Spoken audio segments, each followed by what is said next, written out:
Welcome to only IAS. स्वागत है आप सभी लोगों का द हिंदू एडिटोरियल डिस्कशन में। आज है 29 जनवरी 2021। तो आइए देख लेते हैं ऐसे कौन से इंपॉर्टेंट आर्टिकल्स हैं जो आज हम कवर करने वाले हैं। द हिंदू में आज दो इंपॉर्टेंट आर्टिकल्स हैं। एक, जो बड़ी टेक्नोलॉजी कंपनीज हैं वो कौन से चैलेंजेस पोज कर रहे हैं आज हमारी सोसाइटी के लिए, लीगल सिस्टम के लिए, उसके बारे में है। और दूसरा आर्टिकल चाइना के स्टैंड के ऊपर है। इन दोनों आर्टिकल्स पर हम विस्तार से बात करेंगे। एट द सेम टाइम हम एक आर्टिकल इंडियन एक्सप्रेस से भी डिस्कस करेंगे जो कि एक बहुत ही क्रूशियल इशू पर होगा, पॉक्सो एक्ट के। तो चलिए स्टार्ट करते हैं। आप इस टॉपिक को पेपर 2 के इस हिस्से से जोड़ सकते हैं जो कि बड़ी ग्लोबल टेक कंपनीज से जुड़ा हुआ है। देखिए, ये जो बड़ी टेक कंपनीज हैं वो एक और पूरे मार्केट पर मोनोपोली क्रिएट करने का प्रयास करती हैं। बड़ी टेक कंपनीज या टेक फर्म से हमारा मतलब फेसबुक, गूगल, एप्पल और भी ऐसी बड़ी कंपनीज से है। लेकिन ये कई तरीके के पॉजिटिव आउटकम्स भी क्रिएट करते हैं और कंज्यूमर बेनिफिट्स भी लेकर आते हैं। तो हमें एक बैलेंस्ड अप्रोच ऑप्ट करने की जरूरत है। दुनिया भर में इन्वेस्टिगेशंस चल रही हैं, यूरोपियन यूनियन में भी और यूनाइटेड स्टेट्स में भी, जहां पर ये जो बड़ी कंपनीज हैं ये अपने मोनोपोलिस्टिक पावर का मिसयूज करते हैं ताकि मार्केट में इनकी मोनोपोली बनी रहे। ये किसी भी अदर कंपनी को इस फील्ड में एंटर नहीं करने देते और कई बार जो इनका प्लेटफॉर्म है उसका इस्तेमाल सर्टेन कंपनीज के बेनिफिट्स के लिए करते हैं। यहां पर इस प्रकार का जो स्टांस हमें देखने को मिल रहा है इसे हम इसके पहले के एंटी ट्रस्ट इन्वेस्टिगेशन के साथ जोड़ सकते हैं जो यूएसए में चल रहा था टेलीकॉम कंपनीज के खिलाफ। एंटी ट्रस्ट कमेटी होती है एक यूएस के हाउस ऑफ रिप्रेजेंटेटिव में, that is similar to India's Lok Sabha. वो कमेटी जब इन्वेस्टिगेशन करती है तो उसे आप एंटी ट्रस्ट इन्वेस्टिगेशन कह सकते हैं। इनफैक्ट वो एक कमेटी के भीतर कमेटी होती है तो आप उसे सब कमेटी कहिए, ज्यादा सही रहेगा। लेकिन वो जो एंटी ट्रस्ट इन्वेस्टिगेशन यूएसए में टेलीकॉम इंडस्ट्रीज के खिलाफ चल रहा था और आज जो पूरी दुनिया में आरोप लगाए जा रहे हैं फेसबुक और गूगल जैसी कंपनीज के ऊपर कि ये अपनी पावर का मिसयूज कर रहे हैं मार्केट को मोनोपोलाइज करने के लिए, उसमें कुछ अंतर है। यहां पर हम 3 प्रकार के डिफरेंसेस की बात करेंगे। जो पहला डिफरेंस है वो ये है कि जो इंफॉर्मेशन गुड्स प्रोवाइड करवाए जाते हैं इन इंटरनेट फर्म्स के द्वारा, इंटरनेट फर्म्स मतलब फेसबुक, गूगल, वो नॉन राइवल नेचर का होता है, जबकि जो सर्विसेज टेलीकॉम कंपनीज प्रोवाइड करवाती हैं वो राइवल नेचर की होती हैं। अंतर समझिए। एग्जाम्पल के तौर पर, अगर आप फेसबुक का इस्तेमाल कर रहे हैं तो इसका मतलब यह नहीं है कि आप गूगल सर्च इंजन का इस्तेमाल नहीं करेंगे, आप पैरेलली और इक्वली उसका भी इस्तेमाल करेंगे। लेकिन टेलीकॉम कंपनीज के साथ ऐसा नहीं है। इंडिया के रेफरेंस में बात करते हैं, अगर आपने जियो का सिम इस्तेमाल करना शुरू कर दिया है तो बहुत कम संभावना होती है कि आप पैरेलली एयरटेल का सिम भी इस्तेमाल करेंगे, या तो नहीं करेंगे या न के बराबर करेंगे अगर आपने रखा हुआ है तब भी। तो इस तरीके से जियो और एयरटेल राइवल बन जाते हैं लेकिन फेसबुक और गूगल नहीं। That's the major difference. दूसरा डिफरेंस क्या होता है जब हम डील करते हैं इन इंटरनेट फर्म्स को और टेलीकॉम कंपनीज को, तो अंतर आता है ज्यूरिसडिक्शन बाउंड्रीज। टेलीकॉम कंपनीज एक सर्टेन बाउंड्री में वर्क करती हैं किसी देश के अंदर, तो वहां पर जो टेलीकॉम ऑपरेटर्स हैं वो आसानी से उनके ऊपर रूल्स एंड रेगुलेशंस लगा सकते हैं ताकि वो ऑर्डरली बिहेव करें। लेकिन इन ग्लोबल इंटरनेट फर्म्स के लिए ऐसा हमेशा पॉसिबल नहीं होता क्योंकि ये ग्लोबली ऑपरेट करते हैं। ऐसा इसलिए है क्योंकि इंटरनेट का इस्तेमाल पूरी दुनिया में होता है एंड दैट्स द रीजन कि बहुत डिफिकल्ट होता है कि हम इनके ऊपर कुछ international rules and obligations impose करें जो अलग अलग रेगुलेटर्स इस्तेमाल कर रहे हो। It's very hard. इसलिए ये थोड़े ज्यादा इंडिपेंडेंट हो जाते हैं कंपैरिजन टू टेलीकॉम कंपनीज। तीसरा डिफरेंस जो इन इंटरनेट फर्म्स और टेक, ये जो टेलीकॉम कंपनीज होती हैं उनके बीच में आता है, nature of product. Nature of product, ये जो टेलीकॉम कंपनीज हैं ये हमें एक्सक्लूडेबल सर्विसेज देती हैं, जबकि जो इंटरनेट फर्म्स हैं लाइक गूगल एंड फेसबुक ये हमें नॉन एक्सक्लूडेबल गुड्स या सर्विसेज प्रोवाइड करवाते हैं। अब इस पॉइंट को समझने के लिए आपको एक्सक्लूडेबल सर्विस और नॉन एक्सक्लूडेबल सर्विस के बीच में अंतर समझना होगा। एक्सक्लूडेबल का मतलब होता है कि आप किसी को अलग कर सकते हो, मतलब ऐसी सर्विसेज जिसे आप कुछ लोगों को दें और कुछ लोगों को उसे एक्सेस करने से रोक दें। इसका प्राइम एग्जांपल आप समझ सकते हैं, लाइक आपने एयरटेल की सर्विस ली हुई है, तो जिसने एयरटेल की सर्विस ली हुई है वो उसका इस्तेमाल करेगा और जिसने नहीं ली हुई है वो नहीं करेगा। इनफैक्ट जिसने रिचार्ज करवाया हुआ है वही कॉल्स एंड मैसेजेस की सर्विसेज, इंटरनेट की सर्विसेज अवेल कर सकता है। जिसने रिचार्ज नहीं करवाया हुआ है वो नहीं अवेल कर सकता। Amazon प्राइम, आपने सब्सक्रिप्शन लिया हुआ है तो आप मूवीज देखेंगे जो भी उनकी ओरिजिनल्स हैं या फिर जो उन्होंने पेड की हुई हैं, और अगर आपने सब्सक्रिप्शन नहीं लिया हुआ है तो आप नहीं देख सकते। मतलब ये जो सर्विसेज प्रोवाइड करवा रहे हैं ये एक्सक्लूडेबल है, इसमें से कुछ लोगों को अलग किया जा सकता है। लेकिन कुछ सर्विसेज होती हैं जो एक्सक्लूडेबल नहीं होती, उन्हें नॉन एक्सक्लूडेबल सर्विसेज या गुड्स भी होते हैं इस प्रकार के। एग्जाम्पल के तौर पर रोड्स, रोड्स नॉन एक्सक्लूडेबल हैं, इसमें किसी को रोका नहीं जाता कि हां आप रोड का इस्तेमाल करेंगे और आप नहीं करेंगे। आपके पास नई गाड़ी है या पुरानी है, आप रोड पर इक्वली जा सकते हैं, इवन पैदल और साइकिल से भी जा सकते हैं, कोई नहीं रोकेगा। सिमिलरली इंटरनेट भी नॉन एक्सक्लूडेबल है, इसमें किसी को रोका नहीं जाता, सभी लोग इंटरनेट का इस्तेमाल कर सकते हैं। एंड सिमिलरली ये जो इंटरनेट फर्म सर्विसेज प्रोवाइड करवाती हैं वो भी नॉन एक्सक्लूडेबल है, किसी को रोका नहीं जाता कि आप गूगल का इस्तेमाल नहीं करेंगे या आप फेसबुक का इस्तेमाल नहीं करेंगे, सभी लोग इसका इस्तेमाल कर सकते हैं। हालांकि एक बार ऐसा प्रयास हुआ था, उस पर अभी हम चर्चा करेंगे, जब कुछ लोगों को रोकने की कोशिश की जा रही थी। वो मुद्दा क्या था वो भी समझेंगे। बट लार्जली ये जो इंटरनेट कंपनीज होती हैं, ये जो आपको सर्विसेज देती हैं वो नॉन एक्सक्लूडेबल होते हैं। तो जब हम डील करेंगे इन इंटरनेट फर्म्स के साथ और जब हमने डील किया टेलीकॉम कंपनीज के साथ, तो दोनों में अंतर आएगा कि नहीं आएगा, क्योंकि दोनों की सर्विसेज काफी डिफरेंट हैं। यहां पर हम देखते हैं कि जो इंटरनेट फर्म्स हैं वो search, navigation, social connectivity, Facebook की बात कर रहे हैं यहां पर, ये सभी सर्विसेज नॉन एक्सक्लूडेबल हैं। और जब हम non excludable non rival goods की बात कर रहे हैं, इन्हें समटाइम्स पब्लिक गुड कहा जाता है, जो गवर्नमेंट प्रोवाइड करवाती है। ध्यान दीजिएगा, हम रोड्स की बात कर रहे हैं, पब्लिक प्लेसेस की बात कर रहे हैं, ये सारी सर्विसेज जो नॉन एक्सक्लूडेबल होती हैं यूजुअली गवर्नमेंट प्रोवाइड करवाती है। लेकिन यहां पर दिक्कत है, यहां पे दिक्कत यह है क्योंकि ये नॉन एक्सक्लूडेबल और नॉन राइवल सर्विसेज जो हैं वो प्राइवेट फर्म्स प्रोवाइड करवा रही हैं। That is the problem. ये जो अरेंजमेंट है ना, यूजुअली ये सर्विसेज गवर्नमेंट को प्रोवाइड करवानी चाहिए, लेकिन प्राइवेट फर्म्स प्रोवाइड करवा रही हैं। तो यहां पे कई तरीके की प्रॉब्लम्स आती हैं। अब वो प्रॉब्लम्स क्या आती हैं वो समझिए। यहां पे हम दो मेजर प्रॉब्लम्स की बात करेंगे। सबसे पहली बात, तो जब गवर्नमेंट ऐसी non excludable non rival services provide करवाती है, अब आपको इन शब्दों का मतलब पता है, तो इसका कुछ खर्चा आएगा, हर सर्विस का खर्चा होता है। तो इस खर्चे को जो सरकार होती है वो टैक्स पेयर के पैसे से कंपनसेट करती है, like police protection, park, street light, road, जो स्ट्रीट लाइट्स एंड रोड जिसका भी हमने एग्जांपल लिया, ये सब non excludable non rival services हैं। ठीक है, क्लियर है। अब इसका खर्चा निकालने के लिए टैक्स पेयर्स के पैसे का इस्तेमाल कर लेती है सरकार। प्राइवेट फर्म्स क्या करेंगी, उन्हें भी तो पैसा चाहिए अपनी सर्विसेज को कॉम्पनसेट करने के लिए। तो वो क्या करते हैं, वो या तो एडवर्टीजमेंट चलाते हैं अपने प्लेटफॉर्म्स पर अपना खर्चा निकालने के लिए, या कई बार वो जो लोगों की पर्सनल इंफॉर्मेशन होती है उसे थर्ड पार्टी को बेच देते हैं। एक कहावत कही जाती है, if you are not paying for a product you are product. अगर आप किसी प्रोडक्ट के लिए पे नहीं कर रहे हैं तो आप खुद ही प्रोडक्ट हैं। ऐसा हम अक्सर इन फ्री सर्विसेज को एक्सेस करते वक्त बन जाते हैं। हमारी पर्सनल इंफॉर्मेशन को प्रोडक्ट के तौर पर इस्तेमाल किया जाता है इन प्लेटफॉर्म्स के द्वारा या इन इंटरनेट कंपनीज के द्वारा। तो एक तो ये दिक्कत आती है कि ये लोगों की पर्सनल इंफॉर्मेशन का मिसयूज करते हैं। दूसरा, इनके पास एक स्ट्रॉन्ग नेटवर्क इफेक्ट क्रिएट हो जाता है, एक बड़ा सब्सक्राइबर बेस, और धीमे धीमे ये पूरे मार्केट पर मोनोपोली क्रिएट कर लेते हैं। और समटाइम्स अपनी इस मोनोपोली को मेंटेन रखने के लिए ये एंटी कॉम्पिटिटिव बिहेवियर भी दिखाते हैं। कुछ लोगों को फायदा पहुंचाना, नई कंपनीज को मार्केट में एंटर ना करने देना। ये जो इंटरनेट फर्म्स हैं ये आज हमारे जीवन का बहुत ही महत्वपूर्ण हिस्सा बन गए हैं, इतना महत्वपूर्ण कि हम अलग नहीं कर सकते। गूगल मैप्स का इस्तेमाल करेंगे कहीं भी जाना है तो, सर्च करने के लिए तो गूगल का ही इस्तेमाल करना है। गूगल स्कॉलर का इस्तेमाल जो एकेडमिया में लोग हैं वो इंपॉर्टेंट रिसर्च इंफॉर्मेशन को अवेल करने के लिए करते हैं। ये हमारे जीवन का हिस्सा बन चुके हैं।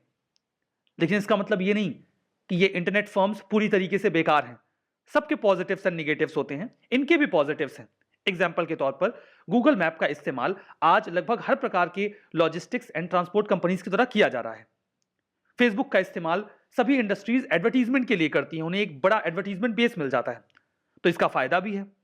अभी सुंदर पिचाई जो गूगल के सीईओ हैं, उन्होंने कहा कि वो अपने सर्च इंजन को एक्सपेंड करेंगे और कोविड की जो वैक्सीन है उसकी टाइमली और एक्यूरेट इंफॉर्मेशन पब्लिक डोमेन में लेकर आएंगे, जिससे लोगों को पता चले और हम कोविड-19 पेंडेमिक को अच्छी तरीके से फाइट कर सके। तो देखिए कितने बढ़िया बढ़िया एप्लीकेशंस हैं इसकी। तो अब जरूरत क्या पड़ती है हमारे लिए? जरूरत यह है कि हम इन फर्म्स को रेगुलेट कैसे करें ताकि ये जो अपनी मोनोपोलिस्टिक पावर का एब्यूज करते हैं उसे भी रोक सकें और जो इनके पॉजिटिव आउटकम्स हैं उन्हें भी मेंटेन रख सकें। देखिए दिक्कत आती है क्योंकि हम इन सर्विसेज को सीधे सीधे बैन नहीं कर सकते। बैन ना करने का है रीजन ये क्योंकि इसके लिए हमारे पास ऑप्शंस अवेलेबल नहीं है अच्छे तरीके के, और अगर है भी, एग्जांपल के तौर पे हम व्हाट्सएप को बैन कर देते हैं तो हम सिग्नल और टेलीग्राम इस्तेमाल कर लेंगे। इसमें भी दिक्कत होती है। रीजन ये है कि व्हाट्सएप का एक स्ट्रांग नेटवर्क इफेक्ट है। आप टेलीग्राम यूज कर रहे हैं लेकिन जिससे कम्युनिकेट करना है वो नहीं कर रहा है, तो दिक्कत है ना। आप सिग्नल यूज कर रहे हैं लेकिन जिससे कम्युनिकेट करना है वो नहीं कर रहा है, जबकि व्हाट्सएप का जो नेटवर्क इफेक्ट है वो इतना स्ट्रांग है कि हर व्यक्ति इस्तेमाल कर रहा है। इसलिए थोड़ी सी प्रॉब्लम होती है बाइंड कस्टमर्स की वजह से। तो हमें एक बैलेंस स्टैब्लिश करना है ताकि हम उनके फायदों को दबाएं नहीं और उनके पावर अब्यूज को रोकें। क्या सॉल्यूशन हो सकता है? एक सॉल्यूशन तो यह हो सकता है कि सरकार इनके नॉन एक्सक्लूडेबल और नॉन राइवल गुड्स को सब्सिडाइज कर दे, जिससे कि इनके पावर यूज को रोका जा सके। सरकार टैक्स सब्सिडी दे दे इन इंटरनेट फर्म्स को ताकि ये अच्छी तरीके से बिहेव करें और लोगों के डेटा का मिसयूज ना करें। यह एक ऑप्शन हो सकता है, लेकिन इससे सरकार का खर्चा बढ़ेगा। दूसरा यह है कि नॉन पर्सनल डेटा का इस्तेमाल सोसाइटल और इकोनॉमिक पर्पस से किया जा सकता है, इकोनॉमिक वेलबींग के लिए किया जा सकता है। ऐसा एनपीडी जो कि एक मार्केट रिसर्च फर्म है उसने कहा। क्या ऐसा होना चाहिए? यह भी गवर्नमेंट कंसीडर कर सकती है। यहां पे बात नॉन पर्सनल डेटा की हो रही है, पॉइंट टू बी नोटेड। तीसरी बात कि ऑस्ट्रेलियन गवर्नमेंट ने अभी पॉइंट आउट किया था एक मीडिया लेजिस्लेशन के दौरान कि जो गूगल और फेसबुक हैं वो निगोशिएट कर सकते हैं न्यूज ऑर्गेनाइजेशंस के साथ कि वो अपने न्यूज फीड में, फेसबुक अपने न्यूज फीड में या गूगल सर्चेस में इन न्यूज को जगह दे दे। तो क्या इस तरीके का अरेंजमेंट भी किया जा सकता है? यह भी एक ऑप्शन हो सकता है। चौथा यह है कि ये अपने प्रोडक्ट्स एंड सर्विसेज का कंट्रोल्ड एक्सपेंशन करें, जिसमें ये किसी पार्टिकुलर कंपनी या कंज्यूमर के इंटरेस्ट को हर्ट ना करें और अपने लिए लेजिस्लेशन या लॉ सूट इनवाइट ना करें अलग अलग जगहों पर। ऐसा इन फर्म्स को खुद भी करना चाहिए। अब यहां पर देखिए, ये तो कुछ तरीके हो गए या कुछ अल्टरनेटिव्स हो गए जिन पर विचार किया जा सकता है। अगर ये अपनी पावर्स का या अपनी मार्केट रीच का मिसयूज करते हैं ये इंटरनेट फर्म्स, तो यहां पे पब्लिक वॉइस का इस्तेमाल किया जा सकता है इनके बिहेवियर को सही करने के लिए, जैसा कि 2015 में हुआ था जब फेसबुक एक प्रोग्राम लेकर आया था, फ्री बेसिक्स। अगर आपको उस समय का एक पूरा माहौल याद हो तो लोग बिल्कुल खिलाफ खड़े हो गए थे फ्री बेसिक्स के, जबकि आधी पॉपुलेशन को समझ में नहीं आ रहा था कि इसमें दिक्कत क्या है, हमें फ्री में फेसबुक इस्तेमाल करने को मिलेगा। लेकिन ये नेट न्यूट्रलिटी के खिलाफ था। फ्री बेसिक्स और नेट न्यूट्रलिटी क्या था?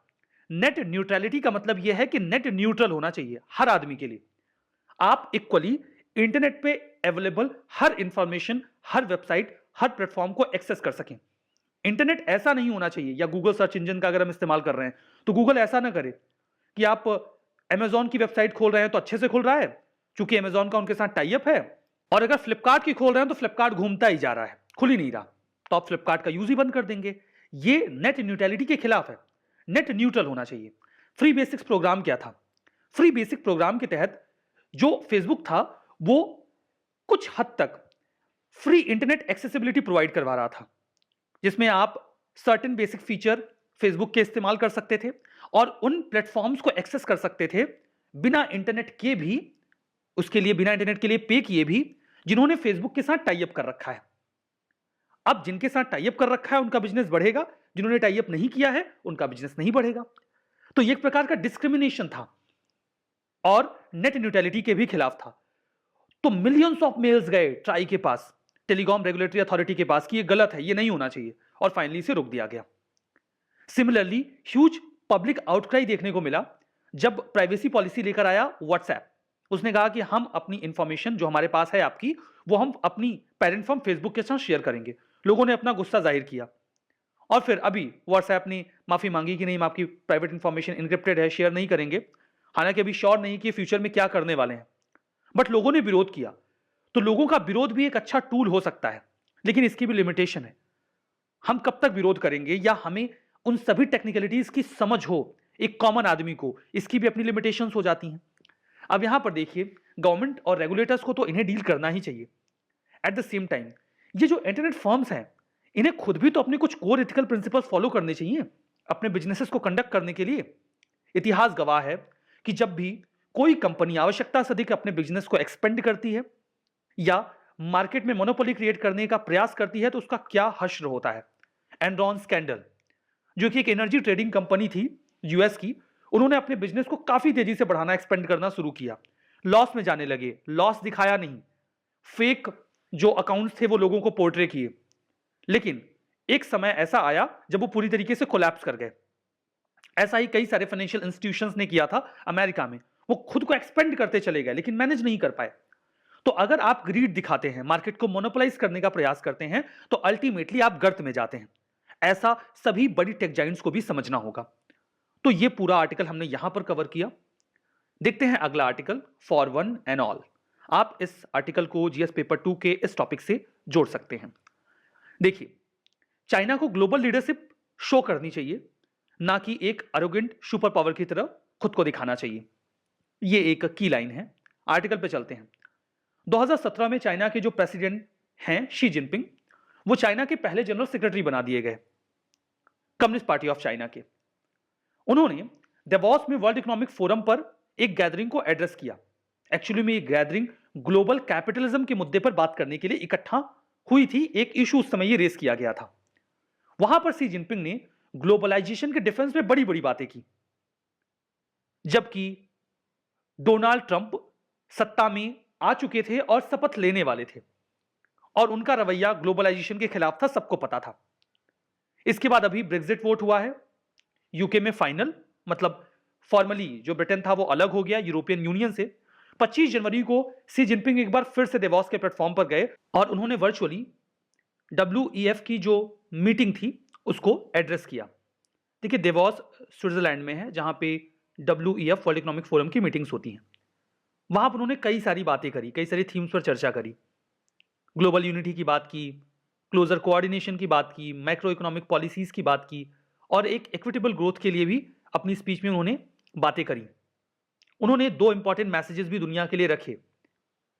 शायद वो हिट कर रहे थे या टारगेट कर रहे थे यूएसए को, जो 4 सालों से उनके ऊपर कई तरीके के टैरिफ्स लगाए गए थे या टेक्नोलॉजी वॉर चल रहा था। उस चीज को टारगेट करके उन्होंने कहा कि हर कंट्री यूनिक होती है, उसकी अपनी हिस्ट्री, अपना कल्चर, अपना सोशल सिस्टम होता है, कोई एक दूसरे से सुपीरियर या इंफीरियर नहीं होता। उन्होंने ये भी कहा कि डिफरेंस सिर्फ एक रीजन नहीं होना चाहिए कि आप सामने वाले को लेकर खतरा महसूस करें। खतरा तो तब महसूस होता है जब सामने वाला अरोगेंस दिखाए, प्रेजुडाइज दिखाए या हेट्रेड दिखाए। अगर हम ऐसा करते हैं तो हम एक हायरार्की क्रिएट कर रहे हैं ह्यूमन सिविलाइजेशन के ऊपर। ये सिविलाइजेशन सुपीरियर है, ये इंफीरियर है। हम अपनी हिस्ट्री, अपने कल्चर, अपने सोशल सिस्टम को दूसरे के ऊपर इंपोज नहीं कर सकते। ऐसा शी जिनपिंग बोल रहे हैं। उन्होंने यह भी कहा कि हमें छोटे छोटे ग्रुप्स नहीं बनाने चाहिए या एक नया कोल्ड वॉर नहीं स्टार्ट कर देना चाहिए। हमें जो अन्य कंट्रीज हैं उन्हें धमकी नहीं देनी चाहिए, उन्हें भयभीत नहीं करना चाहिए, या सैंक्शंस के जरिए उन्हें डिसरप्ट नहीं करना चाहिए। शी जिनपिंग ये भी कहते हैं कि जो मिसगाइडेड अप्रोच होता है दुश्मनी के लिए, कन्फ्रंटेशन के लिए, चाहे वो कोल्ड वॉर के फॉर्म में हो, हॉट वॉर के फॉर्म में हो, ट्रेड वॉर के फॉर्म में हो या टेक वॉर के फॉर्म में हो, ये किसी भी कंट्री के हित में नहीं होता, ये सबके लिए नुकसानदेह होता है। अब देखिए, ये जो बातें कह रहे हैं शी जिनपिंग, आपको लगता है कि he is the right person to say all these things? 4 साल पहले जब उन्होंने कैपिटलिज्म के मुद्दे पर बात की, ग्लोबलाइजेशन के मुद्दे पर बात की, तो लोगों ने काफी अप्रिशिएट किया। लेकिन आज जब वो बात कर रहे हैं इंटरनेशनल लॉ के बारे में कि सभी लोगों को कमिटेड होना चाहिए, इंटरनेशनल रूल्स के बारे में, ना कि अपनी खुद की सुप्रीमेसी को दिखाना या किसी दूसरी कंट्री को धमकी देना, उसके ऊपर अपनी अथॉरिटीज को इंपोज करने की कोशिश करना। कुल मिला के वो ये कह रहे थे कि जो मजबूत कंट्रीज हैं उन्हें छोटी कंट्रीज को या कमजोर कंट्रीज को बुली नहीं करना चाहिए। अब इससे तो देखिए सबसे पहले तो उनके पड़ोसी देश ही झंझला जाएंगे, क्योंकि ये वो खुद करता है अपने पड़ोसी देशों के साथ। तो उनकी खुद की बातें उनके खुद के कमिटमेंट्स के साथ बिल्कुल मेल नहीं खाती। इसीलिए शायद उनकी इस स्पीच के साथ दुनिया की मैक्सिमम कंट्रीज सहमत नहीं होंगी। अभी इस स्पीच के एक दिन पहले ही 16 घंटे की बातचीत हुई है इंडिया और चाइना के जो मिलिट्री कमांडर्स थे उनके बीच में, ताकि लाइन ऑफ कंट्रोल के आसपास जो मिलिट्री मोबिलाइजेशन काफी तेजी से चाइना ने बढ़ाया है उस संबंध में बातचीत हो सके। लेकिन कोई रिजल्ट नहीं निकला। ना केवल इंडिया बल्कि बाकी देशों को लेकर भी जो चाइना का मिलिट्री पोस्चर है इस ग्लोबल पेंडेमिक के बीच में, वो कंसर्निंग है, थ्रेटनिंग है। उसके बाद उनका जो प्रेसिडेंट है वो इस तरीके की बातें ग्लोबल प्लेटफॉर्म पर अच्छी अच्छी बातें करे तो वो डेफिनेटली किसी को पचेंगी नहीं। अभी जनवरी 23 को उन्होंने 8 बॉम्बर्स, 4 फाइटर्स जो हैं वो ताइवान की एयर डिफेंस आइडेंटिफिकेशन जोन में भेज दिए, जो कि ताइपी, जो कि ताइवान की कैपिटल है, उनके लिए डेफिनेटली कंसर्निंग है। तो एक और आप खुद एक थ्रेटनिंग पावर बनते जा रहे हो, दूसरी ओर आप ग्लोबल लेवल पे मैसेज देते हो कि ऐसा नहीं होना चाहिए, तो कैसे चलेगा। यद्यपि जो कुछ भी सी जिनपिंग ने कहा वो बातें बिल्कुल रिलेवेंट हैं किसी भी बड़ी और मिलिटराइज्ड पावर के लिए, लेकिन ये चाइना के लिए भी एप्लीकेबल है। ऐसा नहीं कि ये आप पूरी दुनिया के लिए बोल रहे हैं और ये आपके ऊपर लागू नहीं होता। It's equally applicable to China as well. तो ये पूरा आर्टिकल हमने यहां पर कवर किया। हमारा अगला आर्टिकल इंडियन एक्सप्रेस से है। यह आर्टिकल बॉम्बे हाईकोर्ट की एक बहुत ही विवादित जजमेंट के बारे में है, जो कि पॉक्सो एक्ट से जुड़ा हुआ है। आप इस आर्टिकल को जीएस पेपर 2 के इस टॉपिक से जोड़ सकते हैं। चूंकि हम बात करने वाले हैं पॉक्सो एक्ट के बारे में, जो कि एक कानून है हमारी सोसाइटी की एक बहुत ही वल्नरेबल ग्रुप के लिए, जो कि हैं बच्चे।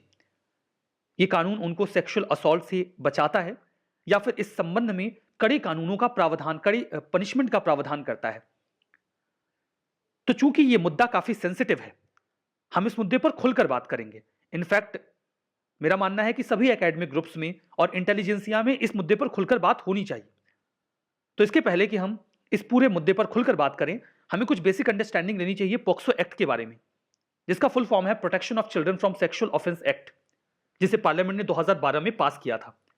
2019 में इसे अमेंड भी किया गया और पनिशमेंट को और भी ज्यादा सीवियर कर दिया गया, ताकि बच्चों की डिग्निटी, सेफ्टी और सिक्योरिटी को इंश्योर किया जा सके। एक बच्चे की डेफिनेशन यहां 18 वर्ष से उम्र के किसी भी बच्चे के लिए है, वो लड़का हो या फिर लड़की हो। कुल मिलाकर यह कानून जेंडर न्यूट्रल है। यहां पे कई तरीके के सेक्सुअल अब्यूज को डिफाइन किया गया है, इंक्लूडिंग पेनिट्रेटिव और non penetrative assault, sexual harassment, pornography और सेक्सुअल असॉल्ट, सभी जो ऑफेंसेस हैं उनको यहां पर डिफाइन किया गया है। और स्ट्रिंजेंट पनिशमेंट की भी बात की गई है। 10 साल से कम उम्र के बच्चे अथवा बच्ची के खिलाफ कोई अपराध होता है तो लाइफ इम्प्रिजनमेंट तक का प्रावधान है, और 16 ईयर्स के बिलो की जो बच्चे हैं उनके खिलाफ भी अगर ऐसे ऑफेंसेस होते हैं सेक्सुअल असॉल्ट के, तो उनके लिए भी 20 साल से कम नहीं और कुछ केसेस में लाइफ इम्प्रिजनमेंट तक की सजा का प्रावधान है। ऐसे मुद्दों को डील करने के लिए, केसेस को डील करने के लिए स्पेशल कोर्ट के एस्टैब्लिशमेंट को बनाने की भी बात कही गई है, और बच्चों को सही तरीके से इस पूरे मुद्दे में इन्वेस्टिगेट किया जाए, इसके भी इनफ प्रावधान है। मतलब बच्चे के साथ जो स्टेटमेंट लिया जाएगा, उसकी रिकॉर्डिंग की जाएगी, वो बच्चे के घर पर हो या फिर किसी भी ऐसी जगह पर जहां पे उनके पेरेंट्स उचित समझते हों। ये इन्वेस्टिगेशन अगर बच्ची है तो वुमेन पुलिस ही करे, जो कि सब इंस्पेक्टर से नीचे की रैंक की ना हो। वो सिविल रेस में जाएं, किसी भी कंडीशन में बच्चे को रात में पुलिस स्टेशन में ना रोका जाए। ऐसे कई सारे बढ़िया सेफगार्ड्स किए गए हैं इस कानून में। तो ये तो कुछ बेसिक बातें हो गई पॉक्सो एक्ट के बारे में। अब हम बात करते हैं इस पूरे हाई कोर्ट के जजमेंट के ऊपर। अभी हाल ही में नागपुर बेंच जो बॉम्बे हाई कोर्ट की है, उन्होंने एक जजमेंट दिया Satish Bandu Ragde versus state of Maharashtra case में, जहां पर उन्होंने कहा कि जो पॉक्सो एक्ट का सेक्शन 7 है, उसके तहत किसी भी अपराध को मानने से पहले जरूरी है कि वो अपराध स्किन टू स्किन कांटेक्ट के साथ हुआ हो। मतलब जो सेक्सुअल असॉल्ट माइनर के साथ हुआ है उसमें स्किन टू स्किन कांटेक्ट जरूरी है। ऑनरेबल कोर्ट ने यहां पर यह भी एक्सप्लेन किया कि अगर कोई बच्ची 12 वर्ष से कम उम्र की है, उसके ब्रेस्ट को अगर प्रेस किया जा रहा है और इस संबंध में हमारे पास कोई स्पेसिफिक डिटेल नहीं है कि स्किन टू स्किन कांटेक्ट हुआ था या नहीं हुआ था। क्या उस बच्ची के टॉप को रिमूव किया गया था, क्या हाथ को कपड़े के अंदर रखा गया था? अगर ये डिटेल्स हमारे पास नहीं है तो इस सेक्सुअल असॉल्ट को पॉक्सो एक्ट के सेक्शन 7 में नहीं डाला जा सकता। रेदर इस असॉल्ट को हम सेक्शन 354 में डील करेंगे, जो कि आईपीसी 1860 के तहत डील होगा। यह प्रावधान बात करता है outraging of modesty of women पर, जिसमें कम सजा के प्रावधान हैं। अब ये जो पूरी बातें की गई हैं इस जजमेंट में, इस संबंध में कई तरीके के कंसर्न्स हमारे सामने हैं, कई तरीके की चिंताएं हैं। अगर हम देखते हैं तो जो पॉक्सो एक्ट है वो काफी स्ट्रिंजेंट पनिशमेंट के प्रावधान करता है, और अगर सजा कठोर है तो डेफिनेटली हमें स्ट्रिक्टर प्रूफ चाहिए होते हैं और सीरियस एलिगेशंस चाहिए होते हैं। कोर्ट ने यह भी कहा कि पनिशमेंट उतनी ही होनी चाहिए जितना कि क्राइम की सीरियसनेस है। प्रिंसिपल ऑफ प्रोपोर्शनैलिटी बहुत इंपॉर्टेंट प्रिंसिपल है क्रिमिनल जुरिसडिक्शन में। जिसने जितनी सजा, जितना अपराध किया है उतनी ही सजा मिले, दैट्स ओके।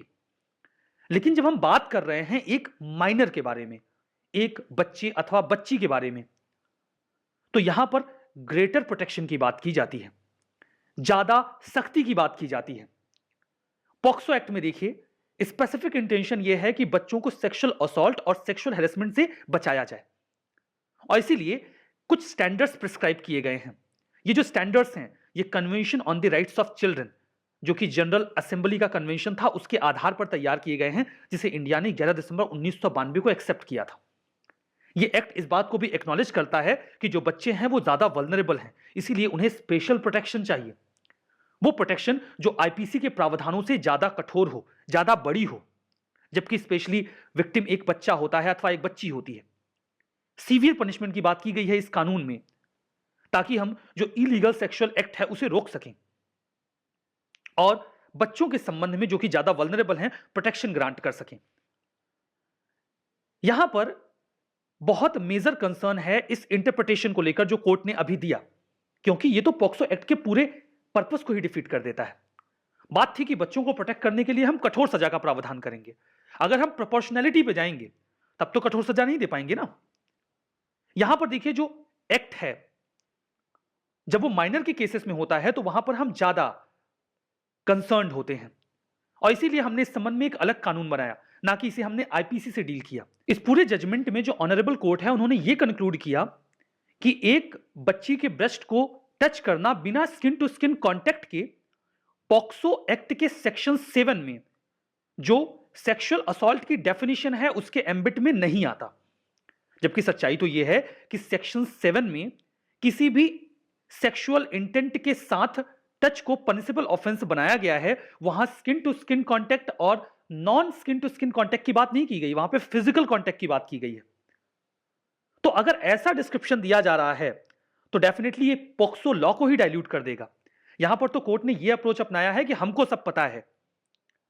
समझने की बात यह है कि अगर एक बच्ची के जो प्राइवेट पार्ट्स हैं उनके साथ फिजिकल कांटेक्ट किया जा रहा है तो वो चाहे स्किन टू स्किन कांटेक्ट के साथ हो या फिर ना हो, वो सिमिलर ट्रॉमा क्रिएट करेगा। लेकिन इस मुद्दे पर कहीं कोई डिस्कशन नहीं किया गया है। अगर ट्रॉमा सेम है तो पॉक्सो एक्ट लगना चाहिए। इस संबंध में इस प्रकार का डाइल्यूशन एक्सेप्टेबल नहीं होना चाहिए। अगर ऐसा किया गया तो कई सारे ऐसे सेक्सुअल इंटेंट से किए गए एक्ट होंगे जिसमें एक अपराधी बचकर निकल जाएगा जो पॉक्सो एक्ट के प्रावधान हैं उनसे। मतलब इस आधार पर तो कोई भी व्यक्ति, चाहे वो गर्ल चाइल्ड हो या फिर बॉय चाइल्ड हो, उनके प्राइवेट पार्ट्स को कपड़े के ऊपर से टच करता है या फिर उन्हें फोर्स करता है कि वो कपड़े के ऊपर से उसके प्राइवेट पार्ट को टच करें, वो कह देगा कि भाई हम तो इस पॉक्सो एक्ट के एम्बिट में आते ही नहीं। अगर ये अपराध सिद्ध भी हो गया तो फिर आईपीसी के तहत डील किया जाए और कम सजा मिले। तो फिर पॉक्सो एक्ट का जो एक मेजर ऑब्जेक्टिव है वही बेकार हो जाएगा। यहां पर national commission for protection of child right ने महाराष्ट्र की सरकार से कहा है कि वो इस पूरे मुद्दे पर सुप्रीम कोर्ट में अपील करें। इनफैक्ट सुप्रीम कोर्ट ने अभी बॉम्बे हाई कोर्ट के इस जजमेंट को स्टे कर दिया है। ध्यान दीजिएगा, बॉम्बे हाई कोर्ट के जजमेंट को स्टे किया गया है। ये जो इंटरप्रिटेशन दी गई है इस जजमेंट में, इस मुद्दे पर सुप्रीम कोर्ट की क्या राय है, that is yet to come in the public. तो ये पूरा आर्टिकल हमने यहां पर कवर किया। उम्मीद करता हूं ये आर्टिकल्स आपके लिए बेनिफिशियल रहे होंगे। इस सेशन में हम यहीं पर रुकेंगे। Thank you very much.